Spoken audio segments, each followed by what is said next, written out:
नमस्कार मंडळी, काय म्हणता? सगळे ठणठणीत ना? आज मी घेऊन आले गरमागरम मसालेदार आणि चविष्ट चणा मसाला. थंडीत एकदम परफेक्ट रेसिपी. चला तर मग लगेच सुरुवात करूया. कढईत तेल गरम करून त्यात जिरे आणि थोडी हळद टाकूया. इथे मी कांदा, टोमॅटो आणि लसणाची पेस्ट आधीच तयार करून ठेवलेली आहे. त्यात घालूया आणि छान परतवून घेऊया. मंडळी, याच बेसमुळे चवीचा सगळा गेम सेट होतो बरं का.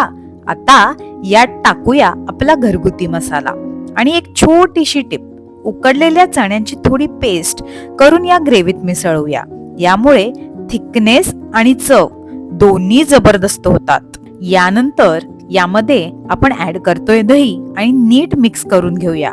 गरजेनुसार पाणी घालून ग्रेव्ही सेट करूया आणि मग उकडलेले चणे यात घालूया. सगळ्याला एक छान उकळी येऊ द्या. मसाला चण्यात मुरला ना की सुगंधच सांगेल चणा मसाला तयार आहे. गरमागरम भातासोबत, पोळीसोबत हिट होणारी डिश आहे. जर रेसिपी आवडली असेल तर लाईक करा, कमेंट करा आणि माझ्या चॅनलला सबस्क्राईब नक्की करा. मंडळी, तुमचा सपोर्ट मला पुढच्या छान व्हिडिओज बनवायला जबरदस्त उभारी देतो. पुन्हा भेटूया पुढच्या व्हिडिओमध्ये. तोपर्यंत आनंदी राहा आणि प्रेमाने स्वयंपाक करा. आणि हो, स्वतःची काळजी घ्या. बाय.